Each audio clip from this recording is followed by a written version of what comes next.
Saludos amigos de Principalmente. Hoy este programa se viste de gala con la presencia de la licenciada Orlidi Hinoa La Sala, quien viene a tratar con nosotros temas relativos a la discriminación y la ley que cursa actualmente en el Congreso. No se lo pierda, por favor.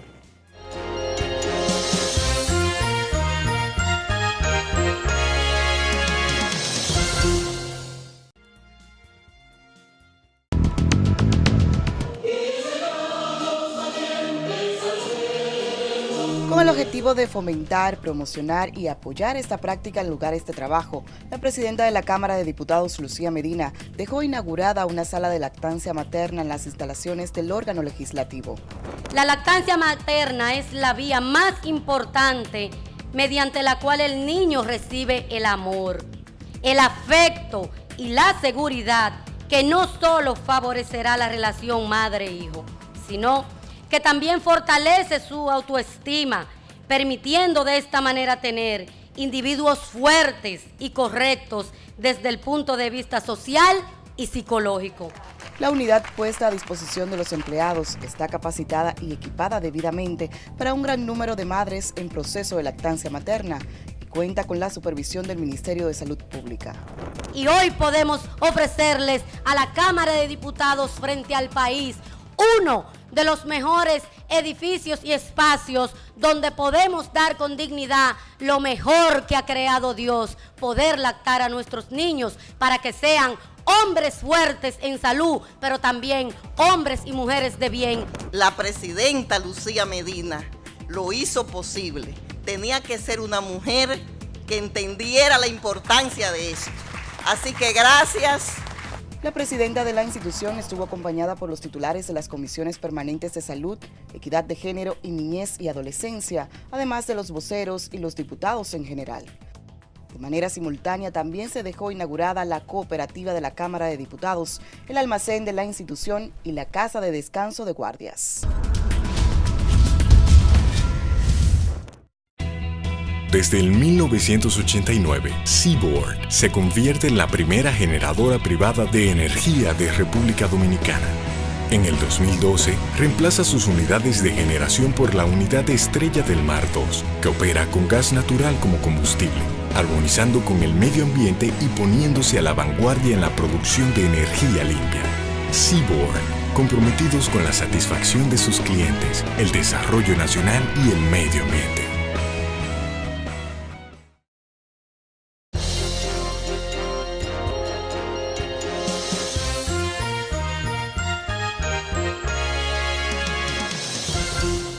Saludos amigos de Principalmente. Hoy Principalmente cuenta con la presencia de una distinguida joven abogada dominicana con un amplio currículo profesional, académica y también con un ejercicio en la carrera del derecho en los tribunales del país. Se trata de la licenciada Orlidi Hinoa. La licenciada Orlidi Hinoa ha discurrido en muchas materias del derecho. Recuerdo que Orlidi Hinoa, en una organización de la cual ella es parte, el Centro Caribeño para los estudios criminológicos, nos preparó ese estudio en el tiempo de la Procuraduría, que tenían que ver con el uso y manejo de armas. Incluso Orlidi tuvo una gran participación en lo que tenía que ver con la reforma, que todavía creo que está pendiente y se está conociendo en la Cámara Legislativas, la reforma a la ley de armas. Pero además, Orlidi ha hecho grandes esfuerzos en una rama, si se quiere, ya se le pudiera llamar rama, y esfuerzos del derecho en todo lo relativo a aquellas leyes que tienen que ver con la discriminación. Y ahora está en curso un proyecto de ley muy importante que trata de abarcar todas aquellas vulnerabilidades que se enmarcan dentro de las categorías discriminatorias de una sociedad y sobre todo la sociedad nuestra. Y sobre ese tema tan específico y tan puntual vamos a hablar con la licenciada Orlidis Hinoa. Orlidis, es un placer tenerte en esta ocasión para hablar de este tema tan interesante y que siempre palpitante actualidad. Ese proyecto de ley que se está discutiendo, que está en ciernes en la Cámara Legislativa, sobre cuáles aspectos novedosos e importantes es que versa. Sí, gracias por la invitación. Lo primero que habría que decir es que la discriminación como tal es uno de los temas que ha sido, digamos, menos desarrollado en el ámbito de lo legal. De hecho, existe un vacío jurídico importante en la normativa vigente respecto de este tema. El Código Penal solo se atiene a tipificar la discriminación, la acción discriminatoria como tal y establecer una pena. Pero ¿qué pasa? A la hora de los fiscales intentar llevar adelante un caso de discriminación se presentan muchas dificultades para poder subsumir los hechos de que se trate con lo que establece la normativa penal. Entonces, por eso vemos que prácticamente no existen, salvo algunas excepciones, casos de discriminación que hayan sido efectivamente sancionados. Eso por un lado. Por otro lado, también está el tema cultural. En nuestro país, lamentablemente, hay, por decirlo de alguna forma, una normalización de la discriminación. Es decir, en muchas ocasiones discriminamos y somos discriminadas sin darnos cuenta. O quizás pensamos, bueno, no es la gran cosa, no es algo tan grave. Y esto combinado con el vacío jurídico, pues eso lo que trae como consecuencia es que estos hechos no se denuncien y que el sistema prácticamente no los aborde. Entonces, tomando en cuenta esa realidad, es que surge la necesidad, que ya se tiene varios años en discusión, este proyecto, 4 años específicamente, de contar con una normativa jurídica que reúna todas aquellas disposiciones que proscriban la discriminación en sentido general. No importa el tipo de discriminación que se trate y que promueva la igualdad de trato a través de políticas públicas específicas, además de establecer mecanismos adecuados para que la víctima de discriminación pueda accionar en justicia y pueda haber resarcido sus derechos, que es lo que en la actualidad no existe. O sea, ¿con cuáles mecanismos contaría una persona para poder sentirse resarcida si no es solo la vía penal, que desde mi punto de vista no es quizás la más idónea para este tema de discriminación? Bien, tú has dicho, Orlidis, que básicamente la normativa penal no es suficiente. El Código Penal establece que si una entidad pública o privada le deniega la prestación de un servicio o la venta de un producto a una persona en atención a su condición de género, preferencia sexual, a su condición color de piel, cultura, todo ese tipo de elementos hay que tomarlos en cuenta. Ahora bien, existen otros tipos penales en nuestra legislación, como es el caso de la injuria, de la difamación, que podrían ser utilizados cuando una persona recibe algún tipo de insulto que se deba a esta preferencia religiosa, sexual, el color de la piel o cualquiera de los elementos que caracterizan a las personas en estado de vulnerabilidad. Entonces, realmente, ¿qué traería de nuevo ese proyecto de ley que no se satisfaga íntegramente con esos tipos penales que actualmente existen? Mira, el proyecto de ley se aplicaría en diferentes ámbitos. Primero, el ámbito de la salud. en cuanto al acceso a servicios oportunos e integrales de salud. En el ámbito de la educación, sea esta pública, privada, educación media, básica o superior. En el ámbito del trabajo, sea que se trate de trabajo por cuenta propia, remunerado, incluyendo el empleo público. Ahí se proscribe la discriminación en cuanto a las condiciones de acceso al trabajo, por ejemplo, en cuanto a la promoción y en cuanto a la formación en el empleo, público o privado, vuelvo y repito.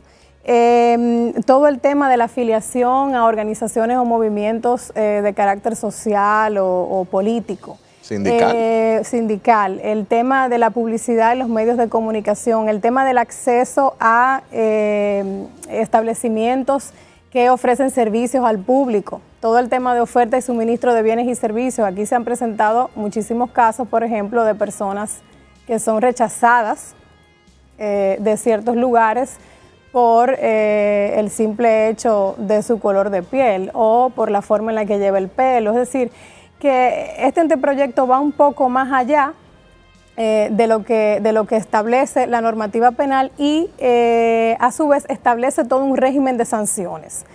Este régimen de sanciones tipifica lo que serían las acciones discriminatorias de acuerdo a los ámbitos que ya mencioné. Por ejemplo, se incluye el acoso laboral, se incluye no solo de tipo sexual, sino acoso laboral en sentido amplio, el acoso escolar o bullying. Es la primera vez que un texto jurídico, por ejemplo, aborda aspectos que tienen que ver con la identidad de género y la orientación sexual, que es un tema bastante polémico, pero por ser una ley antidiscriminación no pueden ser dejados fuera, no podemos discriminar precisamente a la comunidad que más sufre discriminación. Entonces, establece también mecanismos. ¿Cuáles serían las vías, por ejemplo, que tendría una persona víctima de discriminación? Bueno, la vía civil, la vía penal, pero también la vía administrativa y la vía del amparo. Esta ley establece una excepción en relación a lo que ya establece la ley vigente de procedimientos constitucionales con el tema del amparo, y es que el juez de amparo puede, en un caso de discriminación, imponer multas. Eso lo plantea la ley de hasta 100 salarios mínimos del sector privado, que es una excepción a lo que plantea la ley vigente. El juez, en sentido general, pudiera imponer medidas de tipo resarcitorias, medidas preventivas, por ejemplo, ante casos que pudieran ser previsibles de discriminación, medidas resarcitorias como la indemnización por daños y perjuicios, es decir, todo un abanico de posibilidades para que la persona víctima de discriminación entienda que puede accionar en justicia y que puede ver resuelto su caso y verse resarcido en sus derechos. Evidentemente, el ámbito penal, la ley refuerza bastante más el ámbito administrativo que el penal. En cuanto a lo penal, se mantiene la misma pena vigente del Código Penal actual, que es 2 años, salvo que se trate de casos de discriminación múltiple, es decir, cuando una persona es discriminada por diferentes motivos. En ese caso se aumenta la pena, se establece una pena agravada de 3 a 5 años de prisión.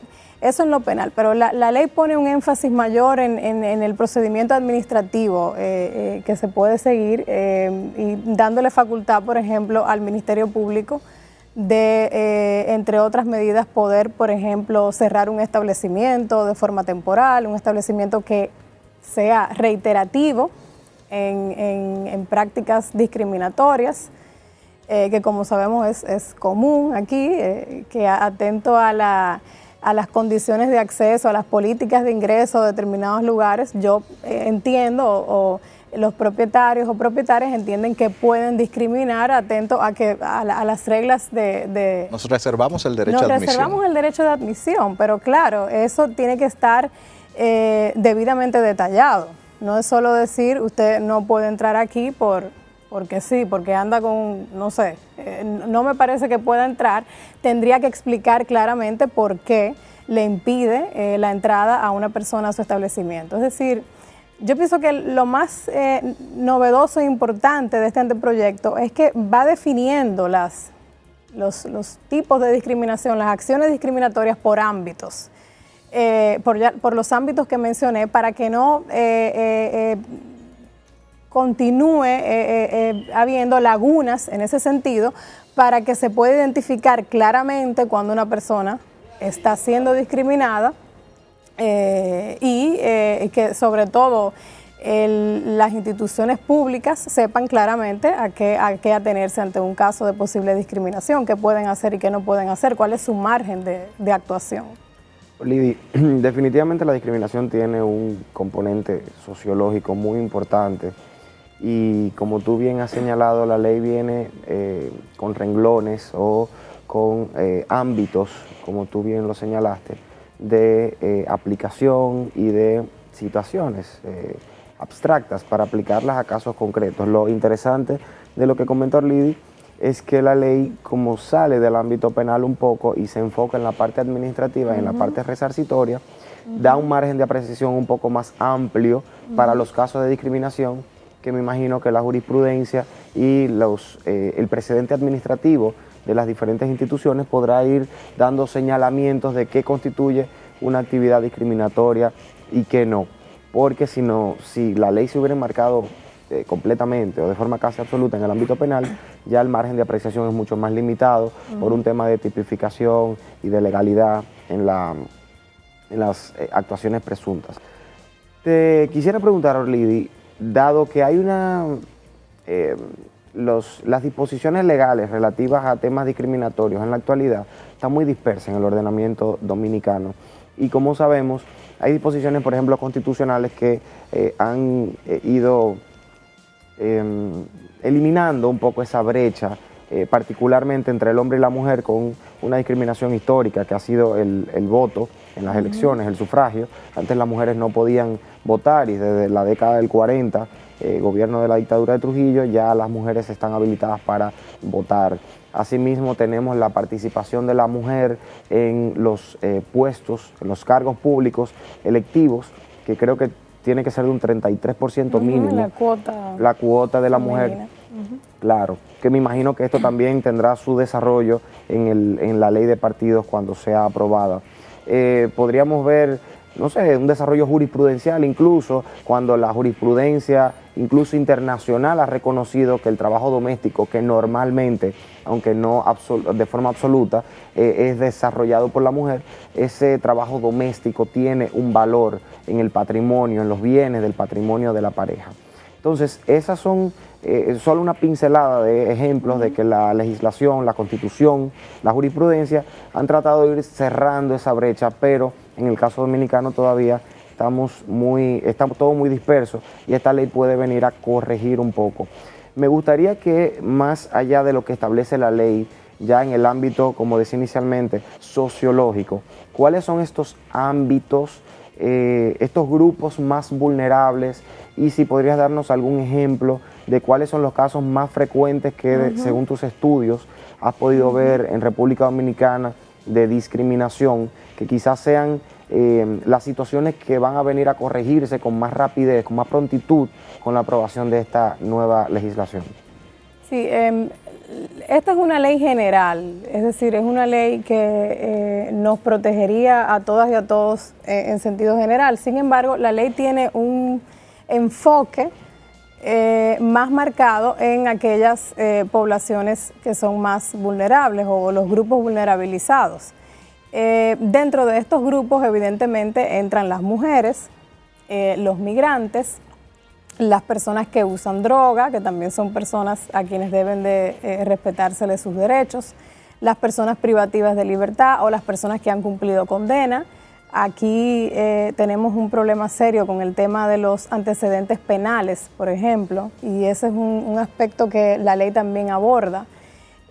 No es posible que si una persona ya cumplió condena, y es una persona que ya por haber cumplido condena le ha resarcido a la sociedad, no es posible que continuemos discriminándola a la hora de acceder a un empleo, a un trabajo que es un derecho fundamental, solicitándole un documento de no antecedentes penales. Desde mi punto de vista eso es inconstitucional, sin embargo se sigue solicitando. y en muchos empleos lo siguen solicitando. De hecho, la ley lo establece claramente como un acto discriminatorio. Incluso, perdón, para darte un exequatur profesional, cuando en la misma cárcel tú puedes estudiar. Exacto. Entonces, es insólito. O sea, es como que dice, entonces, si no creemos en el sistema penitenciario ni en el principio de resocialización ni reinserción, entonces no apostemos a eso, que de hecho también el sistema penitenciario se lleva una gran partida del presupuesto nacional. Entonces vamos a apoyar y a apostar a la reinserción de esa persona. También tiene un énfasis muy marcado en la comunidad LGBTI en sentido general. La comunidad LGBTI en nuestro país sigue siendo la comunidad, el grupo vulnerabilizado más discriminado en muchos sentidos. Se han presentado casos durante la elaboración del anteproyecto de ley. Nosotros llevamos a cabo grupos focales con representantes de cada uno de estos grupos para poder ver con ellos, analizar con ellos cómo viven la discriminación en su cotidianidad y qué tipo de discriminación específica es la que más les afecta.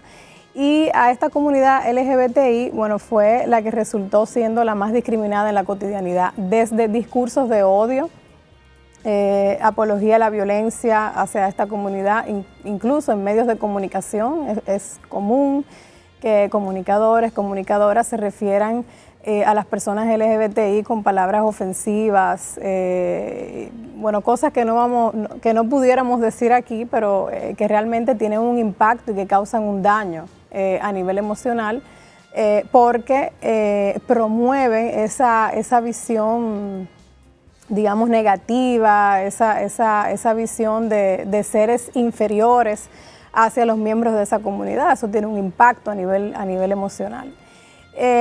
Por otro lado, también sufren discriminación en el ámbito educativo. Se presentaron casos de muchas personas que por el solo hecho de ser abiertamente homosexuales, profesores, por ejemplo, en universidades le habían quemado asignaturas, le habían reprobado asignaturas, problemas con todo el tema de la expresión de género en ciertos espacios públicos. Por ejemplo, aquí tuvimos un caso bastante reciente en el Parque Duarte de la zona colonial, donde una patrulla policial se presentó y se llevó a un grupo de personas detenidas por el solo hecho de que eran o aparentaban, lo cual es muy subjetivo, ser de la comunidad LGBTI, y se lo llevaron detenidos. Luego se resolvió más tarde, pero eso es un acto de discriminación a la clara e inaceptable.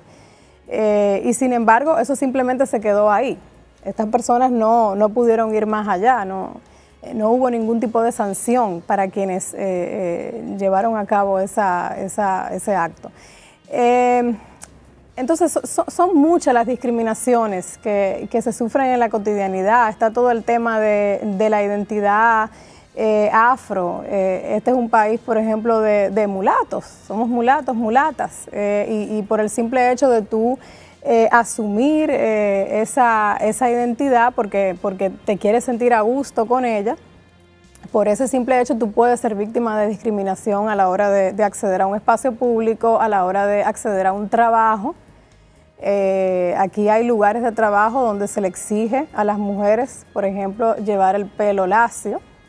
Entonces, o tener cierto tipo de vestimenta. Hay todo este tema en cuanto a acceso a trabajo.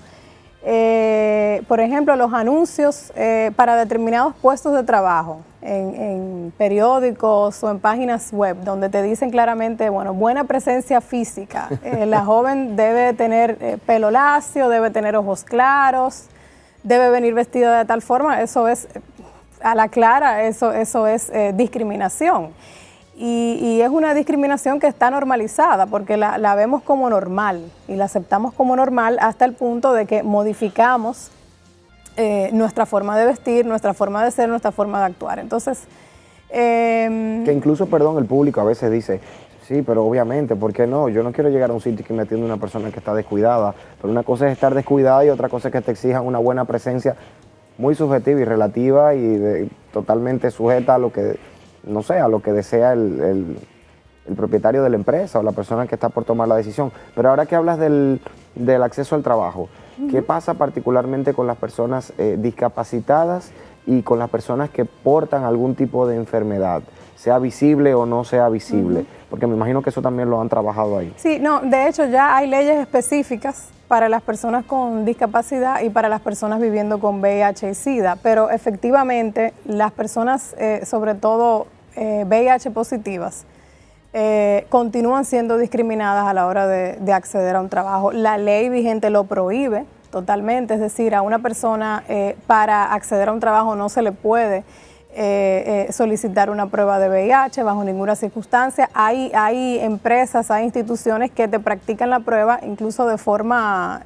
clandestina, porque no te dicen claramente para qué es esa muestra o para qué tú debes ir a tal laboratorio. Aquí eso es bastante común y salió también en las discusiones previas que tuvimos con los grupos y con las instituciones del sector también público, de que es una práctica bastante común, esto de solicitar determinadas pruebas, incluso para ver si hay algún tipo de adicción o pruebas, lo cual es también discriminación. O sea, una persona VIH positiva es una persona que puede estar perfectamente apta para desarrollar cualquier tipo de trabajo. Y bueno, hay un caso reciente que llegó incluso a la Suprema de una persona que había sido despedida de su trabajo por ser VIH positiva y bueno, obtuvo ganancia de causa con este caso. Hay pocos casos que han entrado al sistema y que han tenido una respuesta favorable. Sin embargo, la gran cantidad de casos que pudieran entrar y que debieran de tener una respuesta por parte de los tribunales se quedan fuera por ausencia de mecanismos. Lidia, vamos a aprovechar para hacer una breve pausa y en el próximo segmento vamos a seguir tratando este y otro tema de sumo interés.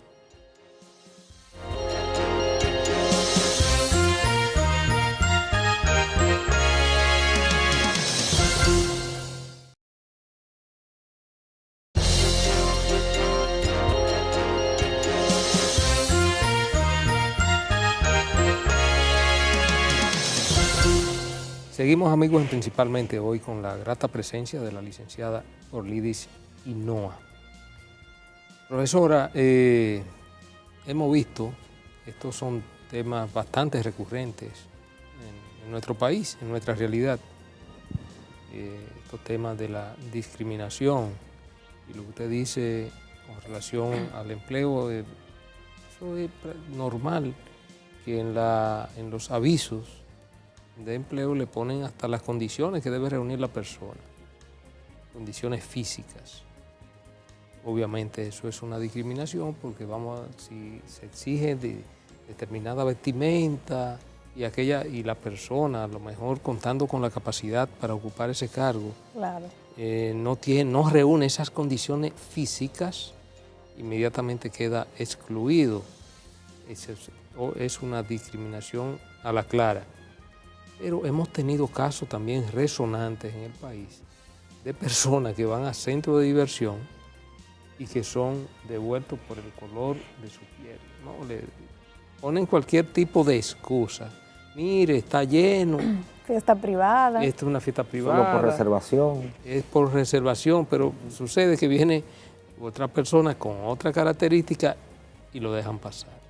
Eso es una flagrante violación a un derecho fundamental que tiene toda persona. Pero hay otros aspectos todavía más fuertes y tienen que ver con la discriminación de la comunidad LGTB en República Dominicana y que ya ronda en la xenofobia en nuestro país.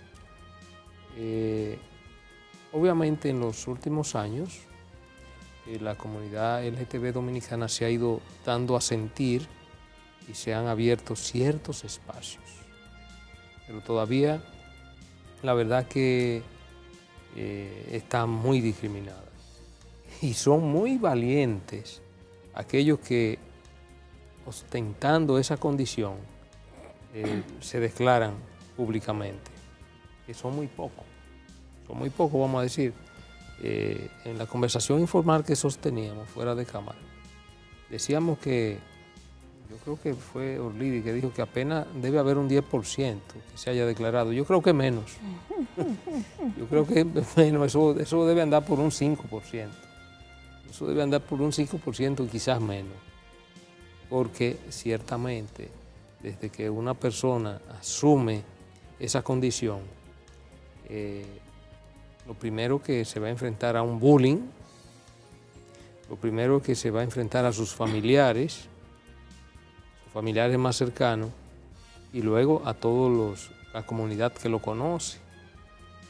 Es una situación bastante difícil. En esa parte, ¿cómo la ley contempla la penalización de la comunidad LGTB cuando se siente discriminada, cuando se siente siendo objeto de bullying, de burla, incluso los términos peyorativos que se utilizan para denominarlo? Por ejemplo, un término que es muy peyorativo, que se utiliza mucho en República Dominicana, es el pájaro. Pájaro, maricón, son unos términos sumamente que denotan cierto odio y que llaman odio hacia esa comunidad. ¿Cómo se maneja la ley en esos aspectos fundamentalmente? Sí, hay que decir que cuando hablamos de grupos vulnerabilizados no podemos generalizar porque existen otros factores que pueden oprimirte como sujeto a ti individualmente y no necesariamente a otro miembro de la comunidad. Es decir, no es lo mismo hablar de una persona homosexual de un alto nivel adquisitivo que hablar de una persona homosexual que además es negra y que además no tiene recursos. O sea, hay que tomar en cuenta como las realidades específicas y particulares de los miembros de esta comunidad, que es muy amplia. Lo mismo puede decirse también con el tema mujeres. No todas las mujeres sufrimos las mismas discriminaciones. Yo, por ser, por ejemplo, mujer, pero además mujer joven, sufro otro tipo de discriminaciones a las que sufriría una mujer ya de edad un poco más avanzada. Entonces, volviendo al tema de las sanciones y de la comunidad LGBTI, que vuelvo y repito, es la comunidad más violentada en la cotidianidad de República Dominicana, la ley establece tipificaciones específicas. Por ejemplo, está el derecho a la libertad de expresión. Entre paréntesis, Olidi, cuando nos referimos a la comunidad LGTBI, incluimos ambos sexos, claro. Hombres y mujeres que ostentan esas condiciones. Lesbianas, bisexuales, transexuales, intersexuales, que son las personas que tienen ambos sexos, por decirlo de alguna forma. Entonces, volviendo a las sanciones y a la comunidad LGBTI, con el tema de la libertad de expresión, por ejemplo, que es un derecho fundamental consagrado en la Constitución de la República. Sin embargo, como todos los derechos, existen límites. Existen ciertos límites al ejercicio de ese derecho a libertad de expresión, en especial cuando se trata de medios de comunicación y publicidad. La ley proscribe el discurso, por ejemplo, homofóbico, el discurso racista, el discurso que haga apología a la violencia. Eso podría conllevar una sanción penal de hasta 5 años de prisión, de acuerdo a la ley. Pero claro, evidentemente no todos los discursos son iguales. O sea, yo pudiera expresar una posición muy particular sobre la comunidad LGBTI, una idea general o mi concepción que también forma parte de los prejuicios que tenemos como seres humanos. Todas y todos tenemos prejuicios, no es que nos vamos a liberar de buenas a primeras de los prejuicios. O sea, somos humanos y tenemos concepciones particulares sobre las cosas. Ahora, cuando ya ese discurso se convierte en un discurso de violencia, como yo he escuchado en varios programas de radio y televisión, cuando ya es un discurso que hace una apología a la violencia, o a la negación de ciertos derechos hacia esa comunidad o al no reconocimiento de ciertos derechos. Por ejemplo, aquí es una discusión bastante candente el tema del matrimonio igualitario, por ejemplo. Pueden haber opiniones encontradas sobre el tema, de hecho yo tengo mi opinión particular, pero de ahí a utilizar un medio de comunicación para intentar disminuir a la persona o a la comunidad o intentar que se le denieguen derechos, evidentemente eso debe de tener una sanción de tipo penal porque se está causando un daño que pudiera ser un daño bastante grave. Entonces, todo este tema de los discursos a nivel público, todo este tema del acceso a bienes y servicios también contempla sanciones. Es decir, una persona que vaya, por ejemplo, no sé, a un banco e intente abrir una cuenta bancaria y reciba un trato discriminatorio por parte del personal que le atiende. Todo el tema de acceso a oportunidades laborales. Es muy interesante porque se me pasó ahorita decirlo, la ley sobre el régimen de prueba contempla la inversión de la carga de la prueba, como se ha hecho en otras materias, por ejemplo, corrupción. Es decir, la persona a quien se le imputa el acto discriminatorio, ya sea la institución pública o de quien se trate, persona física o jurídica, es la que debe demostrar que las condiciones que ha definido para determinado acceso a un bien o un servicio son condiciones que se enmarcan dentro de lo que la Constitución y las leyes, o en este caso la ley, establece.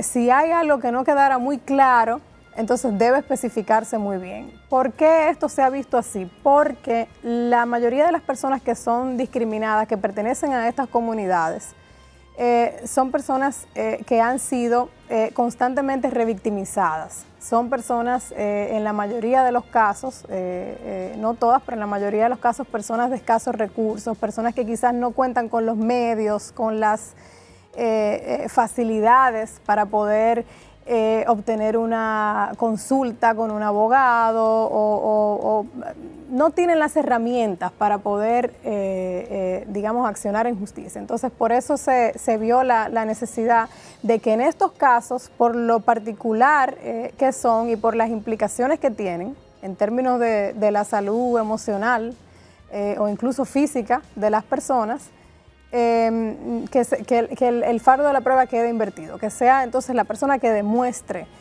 por qué esas condiciones o esos requisitos, por ejemplo, de acceso a determinado establecimiento se enmarcan dentro de lo que la ley establece. Que de hecho, no es que, por ejemplo, en este caso particular, no es que los propietarios de establecimientos no puedan definir políticas de ingreso, porque en todos los lados, o sea, se definen ciertas políticas de ingreso.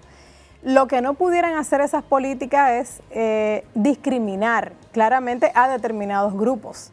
Aquí hay un sitio, perdón, muy famoso en una autopista donde a la gente le gusta mucho ir a...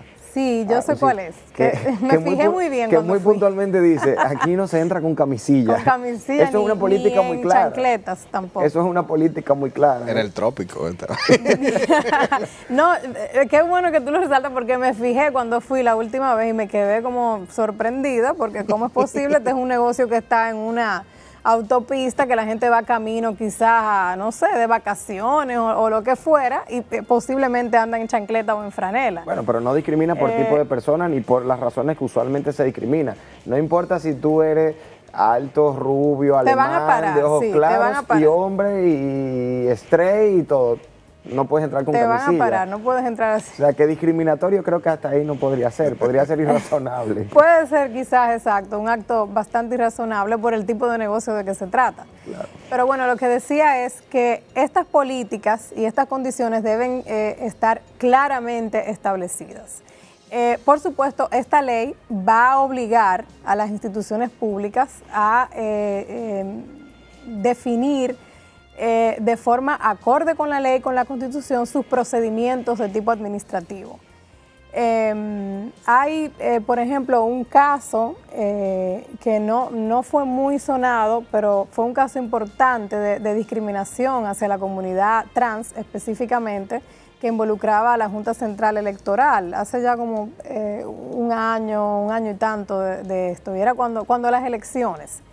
Se publicó un anuncio grande en una de las juntas municipales que decía que para poder tirarse la foto para la nueva cédula, la persona debía, o sea, sus características físicas debían compaginarse con el nombre de la persona, o sea, debía estar acorde al nombre y al género que establece la cédula de identidad y electoral. Entonces ya ustedes saben todo lo que esto causó dentro de la comunidad trans, porque incluso se utilizaron palabras, por ejemplo, como no utilizar disfraces que pudieran distorsionar, o sea, sí, y fue una publicación, fue público, o sea, esa junta municipal, no recuerdo ahora mismo de dónde, lo publicó claramente estas condiciones para poder tener acceso a un documento de identidad básico como es la cédula.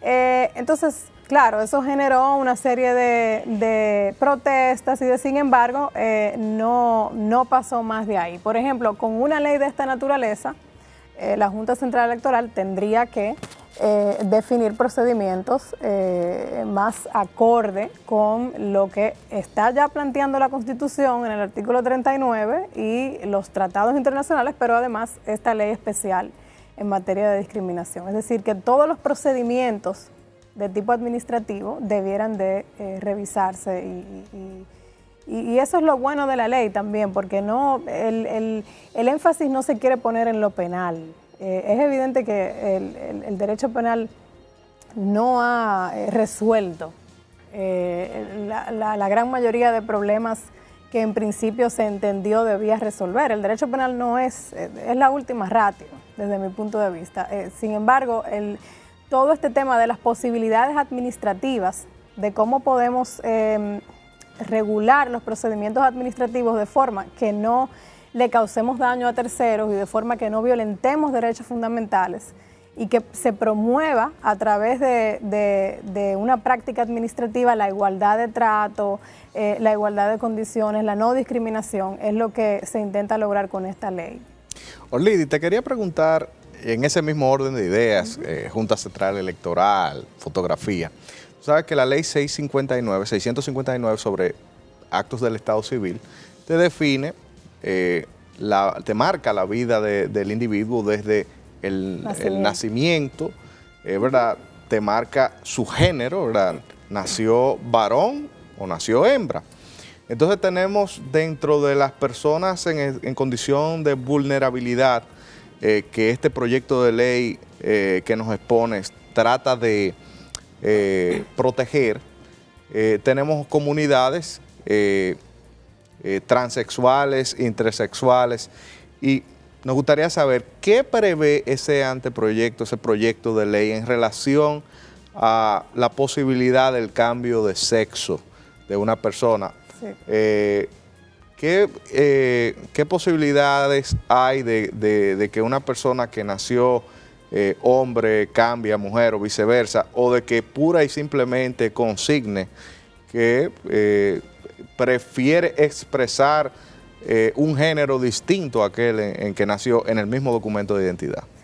Sí, de hecho cuando se estaba elaborando el anteproyecto se hizo un análisis comparado de otras legislaciones similares en otros países de la región y de España, sobre todo, que ha tenido unos avances importantes en ese sentido. Por ejemplo, en Argentina, que hay una nueva ley de identidad de género, se establece que la persona trans puede intentar cambiar su nombre o su género en todos los documentos oficiales sin necesidad de la intervención de un juez, o sea, sin sentencia judicial. Puede hacerlo de forma administrativa, lo cual ha tenido un impacto bastante favorable en la comunidad LGBTI en ese país y ha marcado también el camino a seguir para legislaciones similares en otros países. De hecho, el anteproyecto de Ley General de Igualdad y No Discriminación contempla un articulado especialmente para el tema de orientación sexual e identidad de género. Y se contempla dentro de estos artículos la posibilidad de que la comunidad trans pueda también por vía administrativa cambiar su nombre y cambiar su género en los documentos oficiales, cédula, acta de nacimiento, etcétera. Aquí se conoce un caso solo de una persona trans que es comunicadora famosa que ha logrado cambiar su nombre. Sin embargo, el género no lo ha podido cambiar. Y yo sé que este es uno como de los puntos quizás más controversiales de la ley.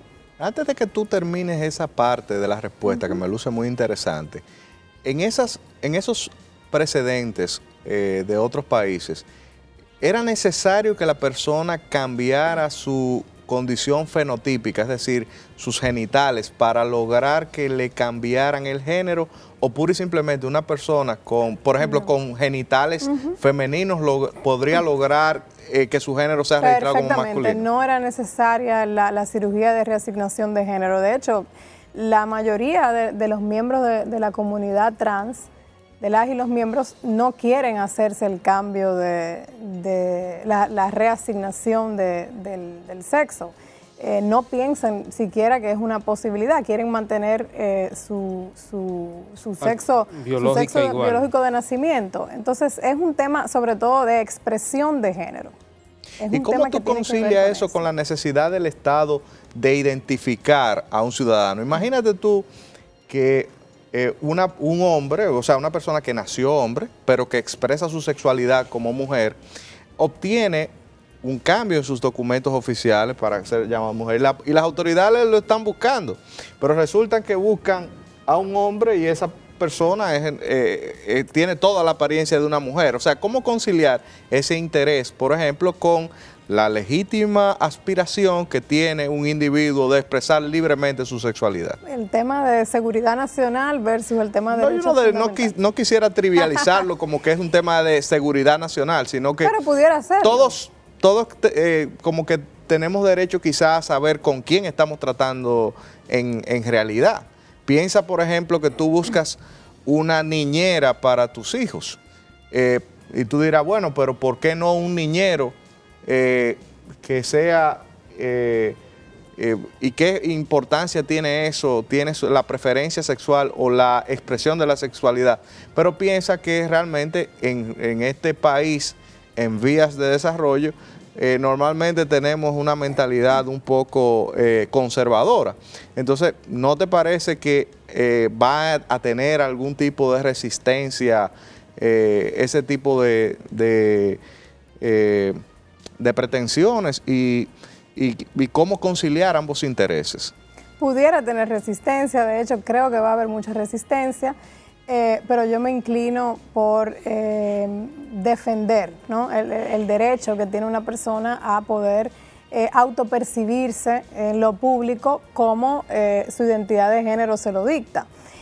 Con el tema de la seguridad, porque sí, esa pudiera ser una discusión que se genere en el momento, el tema de seguridad, ¿cómo sabemos entonces con quién estamos lidiando? Hay medios tecnológicos para tú identificar la identidad real de una persona, cualquier persona, y de hecho eso ha pasado y al final lo han podido atrapar. Hay personas dedicadas al narcotráfico, por ejemplo, que recurren incluso a la cirugía plástica para cambiar su fenotipo, su cara, se cambian completamente, el cambio es radical, y sin embargo con los medios tecnológicos de los que se supone dispone la policía, el Ministerio Público y demás órganos de investigación, pueden lograr identificar perfectamente a esa persona. Yo pienso que en la discusión debe de resaltarse el tema del derecho humano, del derecho fundamental que debe tener todo ser humano a poder expresar de forma libre la identidad de género de su elección, porque al final tiene que ver con eso, con cómo tú te percibes, cómo tú te sientes. Yo me percibo un hombre, me percibo una mujer, o ahora se habla también de lo binario, es decir, personas que no se identifican ni con hombres ni con ser mujer, sino que son binarios, es decir, el ser humano es sumamente complejo y por esa complejidad evidentemente van a haber diferentes formas de tú expresar tu propia identidad. Yo pienso que eso es lo que debe salvaguardarse y respetarse siempre. Lidy, vamos a aprovechar para hacer ya esta última pausa. En el próximo segmento vamos a seguir tratando sobre este y otro tema de interés.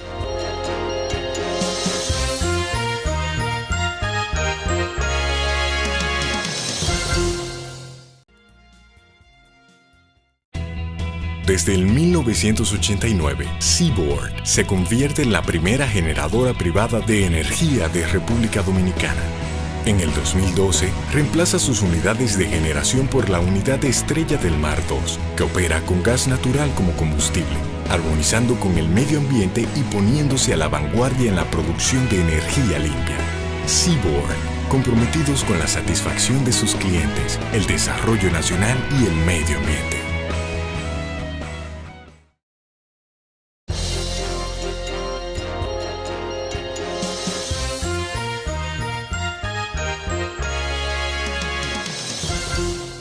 Seguimos, amigos, principalmente hoy con la grata presencia de Orlidis Hinoa. Bien, Orlidis, el tiempo yo creo que va a haber que habilitar otro espacio porque la ley es sumamente interesante y es algo novedoso en República Dominicana. Yo diría que hasta muy avanzado para la sociedad en que vivimos. Hay un aspecto que yo no quiero que se nos escape antes de que Orlidis concluya esta participación, y es que en el mundo, y sobre todo en la mayoría de los países más civilizados, más avanzados que nosotros, ya el matrimonio entre personas del mismo sexo eso es algo normal. Le voy a poner, por ejemplo, el caso de España, que es nuestro referente más cercano. Y hace tiempo que en España se aprobó el matrimonio entre personas de un mismo sexo. Eso incluye mujeres, mujeres, hombre, hombre. Pero en Estados Unidos, en Francia, con una particularidad que vamos a tratar, y en casi la mayoría de los países europeos. Hace un tiempo vi, no sé si eso tiene visos de realidad, que la Corte de Estrasburgo se pronunció en contra del matrimonio gay. Yo no sé si esa información es oficial, si es real que hay una decisión de esa Corte,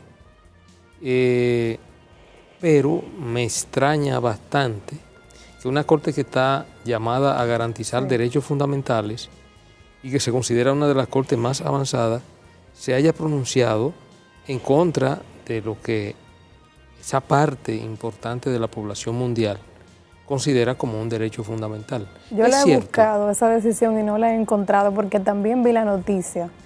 Me parece que era uno de estos grupos religiosos, conservadores, fundamentalistas que estaban como promoviendo la noticia, pero intenté buscarla y no apareció, o sea que no me parece que sea como muy real, porque puede ser una falsedad. Sí, la mayoría de la jurisprudencia internacional en esta materia es a favor, incluso hay decisiones que son emblemáticas en este sentido a favor del matrimonio igualitario de personas del mismo sexo.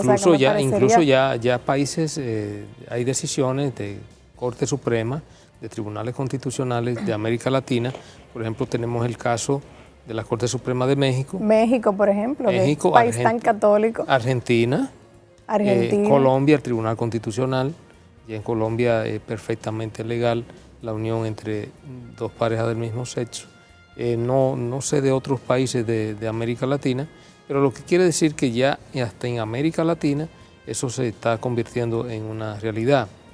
El caso específico de Francia, y que hablábamos también fuera de cámara, que Francia buscó una salida muy inteligente, que no tuvo que recurrir a la creación de una ley y no tuvo que haber una decisión del Tribunal del Consejo de Estado, que Ni modificar llama, la Constitución. el Tribunal Constitucional de allá se llama el Consejo de Estado, no hubo que modificar la Constitución, sino los franceses inteligentemente crearon lo que se llama el Pacto de Solidaridad, en que dos personas que compartan, pueden ser del mismo sexo, y van ante un notario público y expresan esa voluntad, y esa voluntad expresada en ese acto genera derechos. Fuerza de ley. Claro. Es fuerza de ley. La considero muy inteligente. ¿Crees tú, Orlidi, que en República Dominicana se estén dando las condiciones ya para que incluso en una ley como esta se le pueda incluir un capítulo que regule esa situación? Bueno, ese no es un tema que aborda el anteproyecto de ley. Me parece que quizás con el tema del matrimonio igualitario, que al final es un tema de derechos, es un tema de garantizarle derechos a las personas que han convivido por determinado tiempo juntas. Sería muy injusto que una persona que ha compartido toda su vida con otra al final no pueda siquiera tener ciertos derechos sucesorales, que era algo de lo que hablábamos fuera de cámara. Es un tema de derechos. Quizás la figura del matrimonio per se, como concebimos el matrimonio, no sea la figura idónea, porque esta figura originariamente es una figura que ha sido pensada para parejas heterosexuales. Esa es la razón de ser del matrimonio, la procreación en principio. Y el garantizar ciertos derechos económicos. Ahora, sí hay que buscarle una solución, hay que buscar una salida para las parejas del mismo sexo que deciden unirse y que deciden compartir una vida para que sus derechos sean garantizados y respetados. Me parece genial la decisión que tomaron en Francia. Aquí pudiera pensarse en una solución similar. Hay personas que dicen que la Constitución lo prohíbe, el matrimonio de personas del mismo sexo. Sin embargo, otros constitucionalistas consideran que sí hay una brecha para poder garantizar derechos de pareja del mismo sexo. Yo entiendo que sí, que pudiera abrir una brecha. O sea, la Constitución debe de interpretarse de forma integral, no artículo por artículo. O sea, hay otros derechos que también entran en discusión y en juego cuando se trata de dos personas que deciden compartir. Yo pienso que es una discusión que debe darse y que lamentablemente para los grupos conservadores va a llegar un momento en el que los derechos fundamentales son los que van a prevalecer y los que al final serán garantizados, porque es una discusión de derechos, de acceso a justicia, es un tema de acceso a justicia y es un tema de derechos fundamentales. Puede ser, Orlidi, en ese mismo aspecto, que el problema no esté en cómo es concebido el matrimonio en la Constitución Dominicana 2010, digamos, sino en la concepción cultural e histórica del matrimonio como institución religiosa incorporada al sistema jurídico, en el entendido de que el matrimonio como institución jurídica se puede modificar según las voluntades del pueblo a través de sus representantes las veces que sea necesario. O sea, si el Estado Dominicano a través del Congreso Dominicano, que representa a la población, quiere que haya matrimonio entre un elefante y una señora de 60 años, lo puede haber, porque la figura jurídica se va a modificar según los congresistas lo estipulen, según se modifique la Constitución, que ya hemos visto que se puede modificar tantas veces como sea necesario para hacer cualquier tipo de cosa. Claro. Entonces te pregunto, porque incluso culturalmente la República Dominicana tiene un matrimonio religioso que lo asimiló a lo jurídico, y el matrimonio en lo jurídico deja de llamarse matrimonio y se llama, no, ellos se casaron por lo civil, es un casamiento, es una unión civil, y el matrimonio, que es como está concebida la figura jurídica en la Constitución, sigue llamándosele a la unión por la iglesia. Entonces, habría que buscarle quizás un poco la desvinculación a la figura de lo religioso. Completamente. Es que es una figura que en sus orígenes, esos fueron los objetivos y así nació. Ahora, eso no quita, como tú dices, que pueda pensarse en otra figura jurídica que al final garantice los derechos, que es lo que se quiere. Puede ser unión libre, puede ser pacto de solidaridad, puede ser, o sea, cualquier tipo de denominación que al final te garantice a ti que tus derechos van a estar protegidos. Tú sabes que sería un avance, pero al final vendrá la discusión de que, mira, es un avance, la comunidad lo aceptará, pero dirán, pero no estamos conformes porque dicen, no somos ciudadanos de segunda, queremos lo mismo que tienen las parejas heterosexuales. Y eso es parte de un discurso progresista en la exigencia de lo que se entiende es un derecho. Y ciertamente se ve como una discriminación, que haya que crear un asunto especial para determinados grupos y que lo diferencia de los demás, del común de los demás, que debiera ser igual para todos. Sí, lo que pasa es que en esa discusión entra la concepción que se tiene de la figura, ese es el tema. El canon 1055. Bueno, yo creo que esta ley tan interesante va a seguir en discusión, me imagino, entrará a discusión. Está ya en el Poder Ejecutivo. En el Poder Ejecutivo. Hay aspectos importantísimos que lo tratamos de soslayo, como es el derecho fundamental que tiene una persona que ha sido privada de libertad y que cumple su pena y finalmente cuando sale tiene la imposibilidad de reinsertarse socialmente en la sociedad porque se le impide, se le sigue pesando sobre su historial el asunto de antecedente penal y pues, obviamente lo rechazan. El tema de la violencia policial también que se nos quedó, o sea, todo un tema de discriminación, el perfil de manera que en otra oportunidad emplazaremos nueva vez a Eurlide para que esté aquí principalmente. Muchas gracias Eurlide.